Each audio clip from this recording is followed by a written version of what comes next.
Okay, so I just want to talk a little bit about why you actually do need supplements, even if you're eating healthy. And I know a lot of you are making good changes. Some of the benefits of organic eating. I just want to touch a little bit upon GMO and why all supplements are not created equally. And then I just talked about some basic key supplements. I didn't want to make it like, this supplement does this, blah, blah, blah. So I tried to give you guys some perks and I guess an understanding. So these are some top reasons why we actually do need supplements. We have a totally different farming method than we used to. In fact, we've known that there's been a problem with our farming technique since the 1950s. And we don't do crop rotation, and our soil is very nutrient depleted. A huge increase in pesticides use after World War II. Our ancestors also ate a better diet overall. So they ate a better diet, like they didn't eat processed foods, they ate more fermented foods, they had less sugar. I mean, they just did better overall. They didn't have genetically modified food, and their meats were grass-fed, free-ranging, and it makes a difference in the quality of the supplements and in their diet. So Franklin Delano Roosevelt made a quote that a nation that destroys its soil destroys itself, and this is really important. Things may look the same on the top, but when you look, these are all the nutrients that were in the 1900s, and these are the amount of nutrients that you're seeing now. And I have a few more slides on that. This just shows how from 1910, the amount of minerals, parts per million, how high they were, and how they've really dramatically dropped right around here, around the 1970s, and now they're like down to really very significantly low, okay? This shows the percentage of women in the U.S. who are getting inadequate. They're not getting enough nutrients. Folate, almost 100% of women are not getting adequate folate intake. And we have birth defects, and that's some of the reason why. C, E, B6, B12, I mean, these are pretty high amounts, high percentages. This is published data. This actually was a good slide. I liked it because it actually compared how much the decrease has gone in, for instance, how much less sodium you're getting in your vegetables now. Almost a 50% decrease now versus 70 years ago. Magnesium. Magnesium, I had somebody say that one of their doctors said magnesium wasn't important. I think one of my patients told me that. There's over 300 reactions in your body that require magnesium. We call them cofactors, and that means that an enzyme is something that catalyzes something from one thing into another thing. But sometimes in order for that enzyme to work, it needs trace amounts of nutrients, and magnesium is often a very key nutrient that's required to be present. Our copper's less, our zinc is also involved in probably close to 300 reactions, and where I'm looking at a 60%, that's actually the largest thing that's gone down next to copper. So we have depletion in our food, folks. There's no getting around from it. I think I made my case. There are tests to look at your nutrient status, and some of these have partial Medicare coverage, partial insurance coverage. The problem is they have to be interpreted by somebody who knows what they're looking at. Otherwise, they don't really know what they're looking at, and they don't know how to tell you how to fix the problem. But they are available, and that's what a lot of functional medicine doctors do. Okay, so people always talk about, well, I think organic is a bunch of crap and blah, blah, blah. And I just heard on NPR that organic foods don't prevent cancer. Well, there was a study that they published, actually, they brought on NPR, and I think they followed the people for about maybe 2 or 3 years. Hello, cancer takes a long time to develop, and 2 or 3 years is not enough time to say organic foods did not make a difference. I mean, this is just kind of like 101, but it was published, and people hear it, and it was spoken by the media, so it must be gospel. So I'm here to be the Antichrist, okay? No, not really. Anyways, it's really important because it does make a difference, and we need to follow these people for a long time. So this just shows a little bit about the differences between organic and conventional farming. Years ago, we had compost. I mean, I can remember being at my grandparents' house, and they had a big compost in their backyard. When we would do the dishes at night, we got all the stuff together. It was the walk out to the compost to dump it out there. And they had big gardens, and that's how we ate. And they didn't use a lot of pesticides and fertilizers on their stuff in Connecticut. We rotated our crop a lot. We did a lot different things. Now we kill everything. I mean, that's what we do. And the other issue is with the food. I mean, I think you all know, or if you don't, there's a lot of good movies out there, Knives Over Forks, is one that just comes to mind immediately regarding what's going on in our animal production of food, that what we're eating and how they're being raised. Thank you. This didn't, I don't know if this slide came out on yours as well, but this just was another example. This is now looking at organic versus conventional farming. So this is nowadays, and the difference that you're getting in certain minerals. For instance, let's look at magnesium, because that was something I picked at. In organic farming, you're looking at 60 mill equivalents in a particular amount of soil, as opposed, of an organic product, as opposed to conventional, we're looking at 14.8. This is in our snap peas. Okay, that's a big drop in organic versus conventional. Cabbage, one of my favorite nutrients. Big drop in magnesium here. Look how much potassium has gone down. And lettuce, I mean, these are big drops. These aren't small little drops in our minerals. And these are things that affect not only, our metabolism, but also remember that whole detoxification thing that we talked about? Somebody had mentioned that they have a high bilirubin, and I was telling that when you have this chronically high bilirubin, that's often a sign that you have a congenital problem with that second part of your detoxification. So you really want to be making sure that you're getting enough of the nutrients to help that. So I don't need to read the slide, but just the point is there's a difference. The other issue is our food travels a long way now. Okay, this is an example of local versus organic ingredients. In order to get to this spot in Iowa, you're looking at purple cabbage traveling 2,720 kilometers to get there, versus something that might be local. And these are long distances that food travels. It's not as fresh, and it affects how much nutrients are in it. Okay, we can't get into a long talk about genetically modified foods, but I have to say, that's the other reason I eat organic, because pretty much 70% of the foods that you eat in the regular supermarket, if they're not organic, are genetically modified. And it's a big problem, and it's a bunch of nonsense that they're saying that, oh, this is going to solve world famine, because it's not solved any of those things at all. And in fact, these are some really serious issues. They say that it's so natural, it's the same thing as nature, but yet they want it patented. And they are suing farmers who are accidentally getting cross-pollination into their crops from their genetically modified foods. It's a big problem. They are really deeply involved in our government. A lot of the former people who are in Monsanto, these are some websites about GMOfreeusa.org is a very good resource. There's also organic-bytes, bytes.org. You can sign up and get newsletters and send petitions. Doesn't cost you anything. I think it's really important. This is really interesting. They had a good story on NPR about this about a couple months ago, about, because I cut down on my NPR. Anyways, I still like some of the educational stuff. I don't feel strong enough yet to go back to it, so I'm not doing it yet.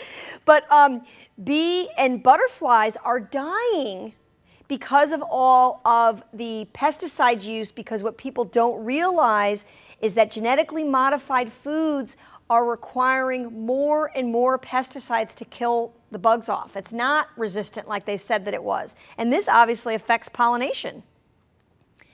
This is a really good quote. This is a guy who used to be part of the GMO movement, and this is his quote. "I refute the claims of the biotech companies that their engineered crops yield more, that they require less pesticide application, that they have no impact on the environment, and that they are safe to eat. The science literature is full of studies showing that engineered corn and soya contain toxic or allergenic proteins." I mean, it's a real deal. I don't know if I put it on this one. This was really important because glyphosate is, Monsanto is the company that makes the GMO foods. They also make this very toxic, I'm drawing a blank on what the commercial name is. Roundup, that's it, Roundup. Thank you, I was thinking of it as coming. Glyphosate, and this is Roundup Ready crops introduced. That means when GMO foods were introduced in here, this is like 1997 or so, look how much we've increased in these three different crops. I guess I just lost my light. How much the pesticide use has increased. And here's another little thing that people don't know. Monsanto owns a lot of the companies that, pharmaceutical companies that make chemotherapy drugs. So it's very incestuous and it's very toxic, and there is a problem when the rest of the world does not want to import your food. There's a reason. It's because of the GMOs. Didn't Europe put a ban in? Yes, they banned them. George Soros is the number one shareholder in Monsanto. Who is it? George Soros. So I don't know who Soros is. What is it? He's the one who funded Media Matters. So see, he owns the media. He owns the presidency. There you go. There you go. So, these are the realities. These are just companies that have come out saying that we need more research on genetically modified foods before we're giving them to people because we really don't know enough about them. Okay, so medications, they cost more than just your money. They actually deplete you of nutrients. And I did put a reference book in there about nutrient depletions from medications. I just used one of these. This is actually the book, and I referenced it, the Drug-Induced Nutrient Depletion Handbook. I was fortunate enough and honored enough to have as one of my mentors. Any of his books are amazing. He's a very brilliant doctor. This is a common issue, birth control pills. And I just want to mention this for those of you who have daughters and granddaughters. So this whole thing about the Gardasil vaccine, I will not give that vaccine to my children. It has not been studied well enough, and there are problems with it.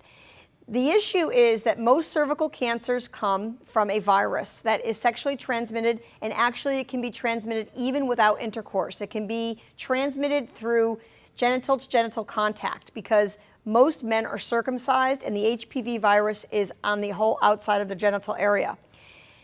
The reason that a lot of these girls are they get the virus, but not everybody gets actually cervical cancer. In fact, if you are infected now before the age of 21, they're saying that there's a 90% chance you're going to clear it on your own. A lot of what determines whether or not you're going to clear that infection is whether or not you smoke or not, and particularly B vitamins, and which are severely depleted by birth control pills. So if you're on birth control pills, you need good B vitamins. It's very important, and it just depletes you of a lot of nutrients.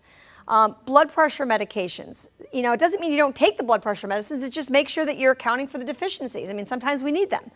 And I've talked briefly before when we were doing leaky gut that a lot of these acid-blocking medicines are causing significant depletions. I can remember going to American, before I saw the light and drank the right Kool-Aid, I went to I don't know, I'm drawing a blank, not the AMA, but the Florida Medical Society. Nobody has B12 deficiencies. Oh, yes, they do. I find it all the time. And your diabetic meds like metformin deplete you of CoQ10 and B12. This is just some examples. The book is really good and just gives you some ideas about that. Just showed again about common side effects of all of our acid and what happens when we have calcium depletion, what happens when we have iron depletion, and how it can affect everything. Look, there's that increased inflammation. Remember, we said that's a lot of the root of problems. It can cause protein deficiency because you need stomach acid to break down your protein so you can absorb it. And when you don't have a lot of protein, you have immune problems and hormone imbalance. Well, a lot of it is, it's intensive to get people off of that. Are you on acid blockers now? Am I? Yeah. Yeah, it's challenging to get off of. A lot of it is dietary things, a lot of food allergens and intolerances, and I slowly replace people with things like probiotics, digestive enzymes, and plus minus betaine. It's kind of beyond the scope of the discussion, but you can use betaine, which is gastric acid. And I know it sounds backwards because you're like, but they're telling me I have too much gastric acid and that's why I have to take the blocker, but there's actually studies that show that as you get low gastric acid, you can get the same symptoms. So I work very slowly with people and kind of replace those things, make the diet changes, and then over like an 8 to a 12-week period, I will help them wean off of it. And I also use something called zinc carnosine, and it's not really zinc that you're getting. Zinc is just carrying something called carnosine on it. And that I also get on board ahead of time because that helps a lot of times heal the gut and it gets people in a good spot.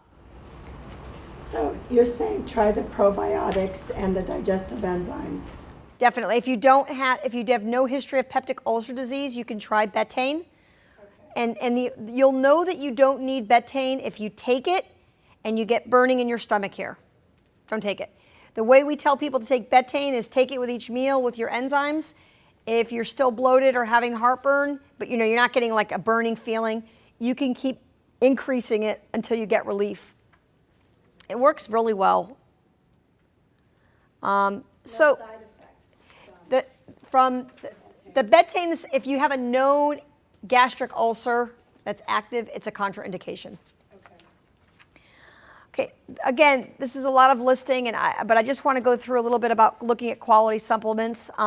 You want them to be certified by these organizations, and I also put GMP in it. These are all independent certified. Most companies are going to list these sorts of things. Do not use consumer labs to verify your quality of supplements. They're not adequate to do that. They might verify that there is really X amount of omega in it, but they're not really good at looking at the quality of the supplements.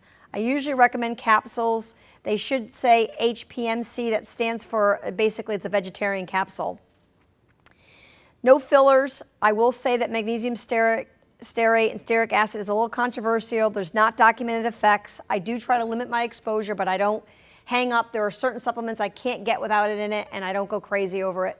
What about the vegetable-derived magnesium stearate? It's still, yeah, I mean, that's still an issue. I mean, most of what I do is all vegetable-derived stearic acid, but still, it is present in butter, but the problem is a lot of it comes from cotton and other vegetable-based, and it's still, and palm kernel oil, and so that a lot of that is pesticide.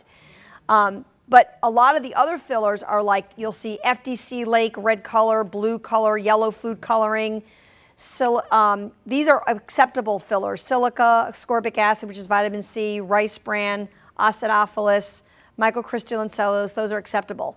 Sometimes you'll see things like propylene glycol and polyvinyl alcohol. Those are not things that you need to be taking in your supplements. This is an example from Pure Encapsulations.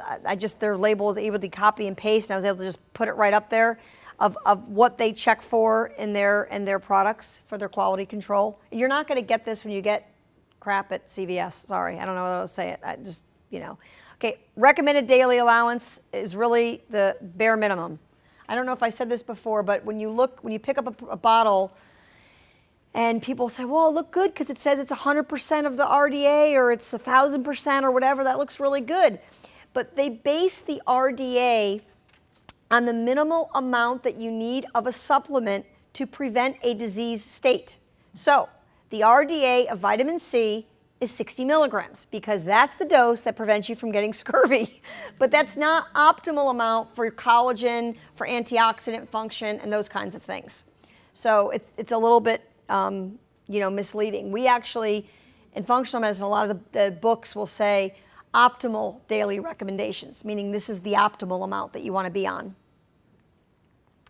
So these are also, I just want to give you some basics about supplement replacement. You really should never replace just one B vitamin at a time. It actually ultimately will make you deplete in it. It's how the body sees things. Chelated minerals are very good.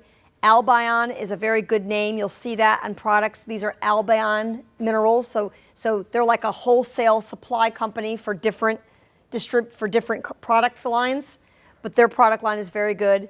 When you take magnesium, you would like it in these forms. It'll be chelated with glycinate, taurinate, threonate. These are all amino acids, or citrate. You don't really want magnesium oxide. It's just going to make you go to the bathroom. Citrate may cause a little bit of bowel issues, but you will absorb some of it. For some people, that's good because they like the dual effect. Zinc, kind of same way. A lot of people get on, I'm taking, 50, 60 milligrams of zinc. I'm like, are you taking any copper? Well, no. But zinc and copper should be balanced, and that's roughly the ratio. If you're on 20 milligrams of zinc, maybe about a milligram of copper. Good multis will already have it balanced out for you. When you're taking herbs, if an herb, not a vitamin, you might want to take a break every couple months, for a few weeks. It's better for the body. Same with amino acids. Amino acids really, ideally, should be taken away from other supplements, and you also should periodically take breaks from when you're taking it. Just 101 stuff, but I thought it was important. What do you mean don't replace one B vitamin? Like, don't just take B12. Oh. Like, if you say you're low in B12, you take B12 extra, but make sure you're getting all of your other spectrums of Bs. Like a B complex. Bingo. Okay, this whole concept of the whole food supplements has not really been proven to be superior. I actually, the whole reason I got involved in this field was I met and was fortunate enough to know Dr. Sherry Lieberman. She was a world-renowned nutritionist. Unfortunately, she's no longer with us. And boy, you think I tell it like it is. She had me looking like a little mouse. She said, she studied with some of the greatest people. There's nothing proven about it. And it's the only time you really want to make sure you're doing a food equivalent or natural is when you are taking vitamins A, D, E, and K because they're fat soluble. The body does know a difference between those things. And I actually, that's what main vitamins not to take as synthetic are your soluble ones, which I put there. I prefer. How do you know if there's? It'll say, you'll see these gimmicks, whole food supplement. Like this is the best multiple get because it's all whole food supplement. I don't believe in that. Most of your D's will be from a fish oil source. K, I prefer K2, which is the natural source that's in your gut. When you're replacing vitamin D, you want to replace vitamin D3, not D2. This is a big thing because doctors are actually starting to check for vitamin D, but they're having people do this prescription vitamin D2 once a week. It doesn't really replace as well. It should be D3. And in fact, I don't know if I put it, but when your level is being checked, I think I put it in the slide coming up, I did.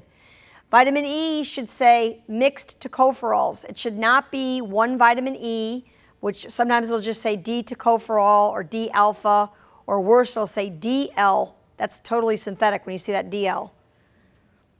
Vitamin A should also be mixed beta-carotenes because there's about 4 different vitamin A's.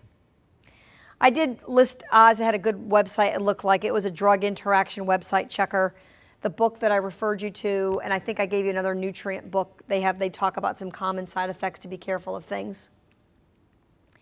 I like this multiple. I think I put the information there on how you can get it.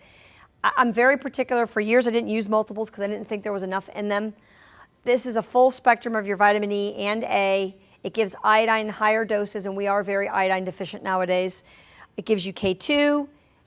It's got some things for estrogen metabolism. It has very high amounts of B vitamins. I rarely have to add B complex onto people. It's got the right ratio of zinc and copper. The dosing is 2 caps twice a day. And really, just to give you a reference, most good professional grade multivitamins are not 1 a day. It's the biggest gimmick in the world. Most good multiples are going to be a minimum of 2, but you're going to be getting the bare minimum. But a lot of the good qualities, like pure encapsulations, their multiples are 6 to 8 capsules a day. It's crazy. Their full serving is 4. I usually, for most people, can do 1 twice a day, and it's fine. Yes? Question. What are your feelings about multivitamins, capsule form versus pill form? As I was saying earlier, I prefer capsules over pills. Now, if there is something only in pill form, is that efficient enough for the body? It's going to have a lot more fillers in it, a lot more binders. Yeah. Do you feel women need different multis than men? I'm going to say no on that. And the way I would elaborate that is the extra things that men or women might need, I would do separately. Do you know what I mean? Because what happens when you get these multiples that have 55 million things in them, right? And you're like, oh yeah, I heard CoQ10 is good. I heard this is good. I heard that is good. So they know that you know enough to know that that's good for you, but you don't know that there's hardly anything in it. So it's a waste. And just take those things separately so you can get a higher dose. This is just some foods that are rich in iodine, and you can't actually get sea salt that has iodine in it. And Himalayan, broccoli, I mean, just coconut oil. There's other ways to get, seaweed's actually really good. I mean, you can actually get that in soups and stuff. You can put it in there when you make your veggie soup. It's good ways to get it. I just listed some of the benefits of vitamin D, but let's just say that it helps everything from high blood pressure to cancer prevention. I mean, we're finding more and more out about it. It boosts your immune. It helps reduce cancer risks, particularly solid tissue. It helps in autoimmune illnesses. It's a really important nutrient. And this is what I want to show you. The test to do for the vitamin D, you want them to test for the 25 hydroxy, not the 125. And these are some examples of optimal levels. I usually say a minimum between 50 to 70. If I've got other issues, I may push it a little bit more. A lot of my colleagues, they start getting nervous when they see the level go above 70. They told me to stop my vitamin D. I'm like, well, you didn't have to stop it. We'll lower it to make them happy, but you don't need to stop it.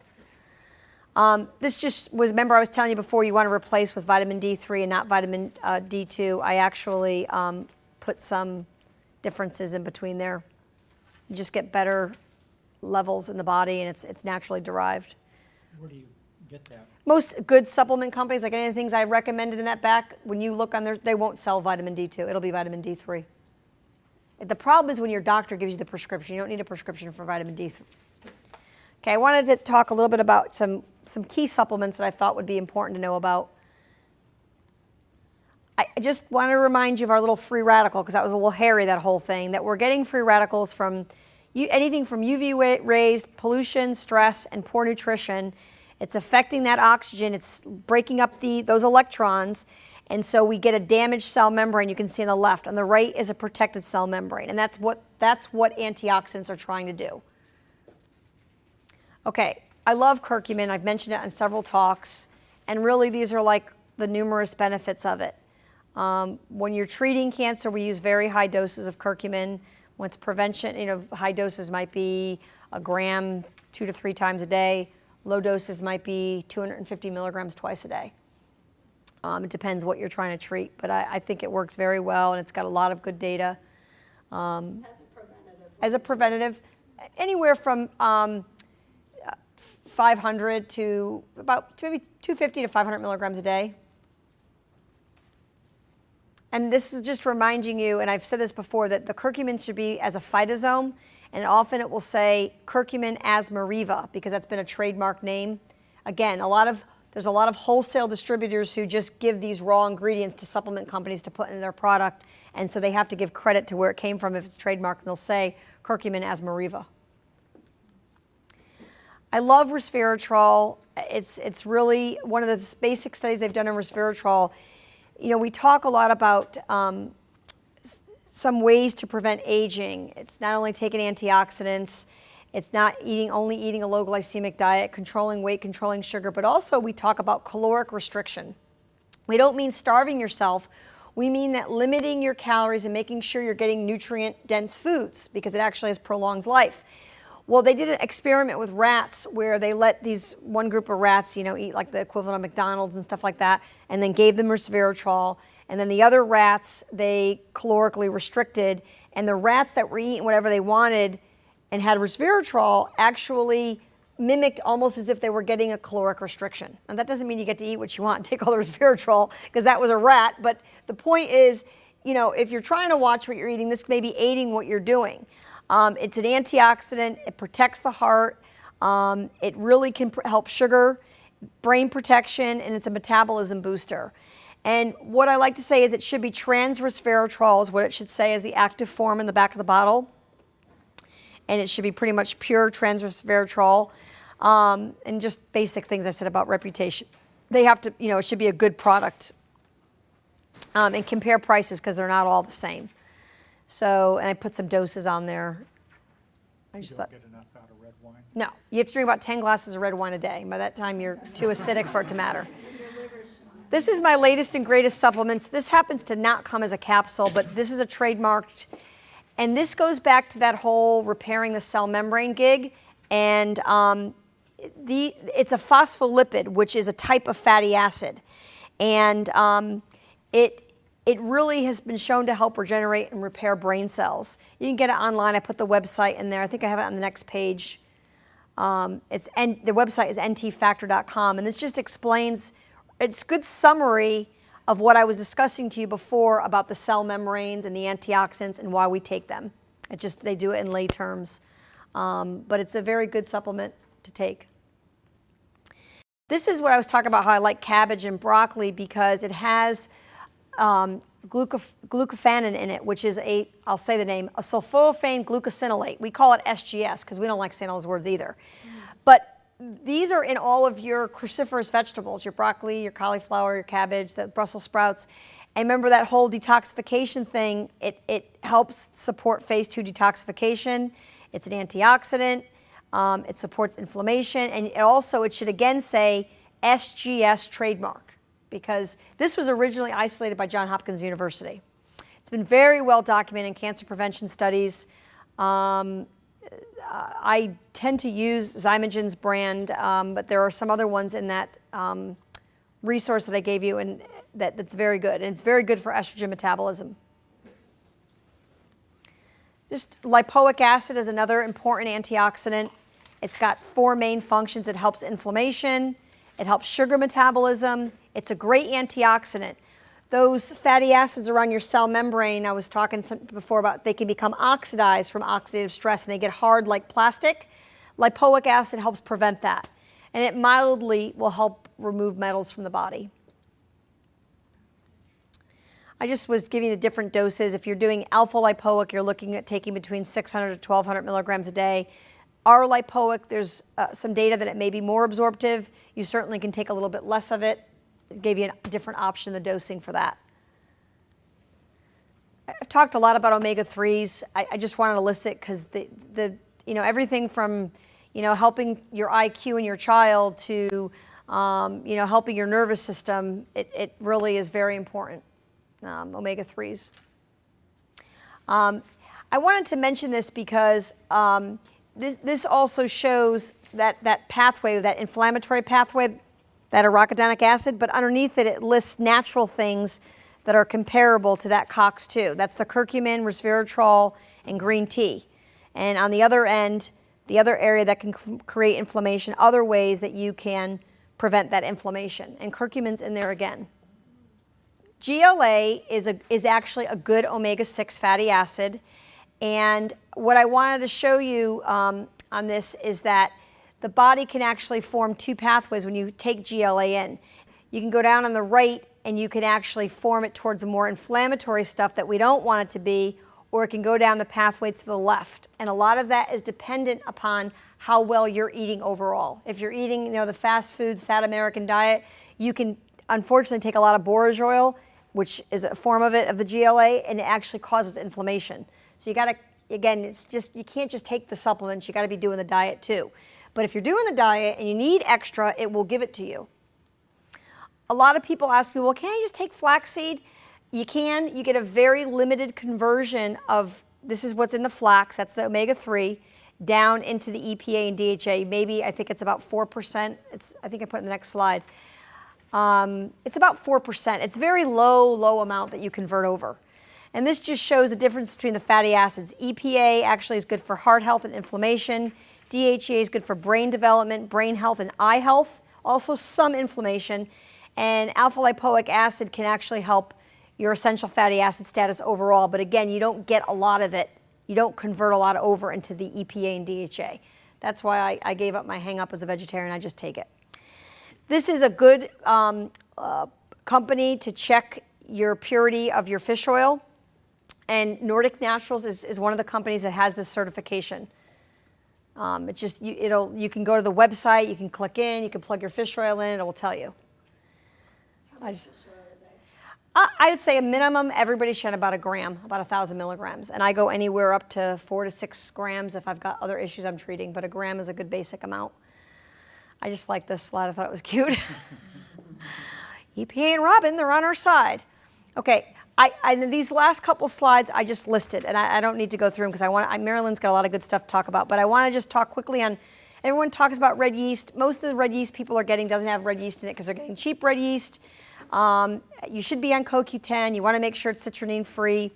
Plant sterols are other great ways to improve cholesterol. Moducol is a trademark you can get. And Cholestipure Plus, which is from Pure Encapsulations, which is one of the companies I listed in there, has actually bergamot in it, and you get an added benefit of helping sugar. Aged garlic is great. The only product that has it is Kyolic garlic. So you can buy other garlic products. They're not as good. Kyolic is actually good. That bottom left says niacin, and just for the record for cholesterol, the flush-free niacin does not work. What about niacinamide? No. No. Nope. It's got to be flush, the regular, yeah. Somebody asked about hormone balancing. I just listed some key nutrients and amounts that you might consider using to balance your estrogens. Again, even if you're not taking hormones. I just want to put a slide in about protein shakes. I prefer vegan shakes like hemp or rice pea. Be very aware of cheap brands. A lot of them have toxins. I don't recommend soy protein powder. Only use whey if you're very sick or fragile, and it must be New Zealand grass-fed. And I didn't write, but below a little bit, I wrote undenatured whey. That's usually only going to be in a professional grade. The isolates often don't have lactose in them, but they're much more processed than a concentrate. And a good over-the-counter Amazing Grass makes a product called Amazing Meal. It's a green hemp protein powder. And also Sun Warrior is actually pretty good. And the Slim Pro, they also make the other brand there. They're pretty good. And then this is just what happens, what supplements might do. You're feeling great. That's unusual. We better run some tests. So, thank you.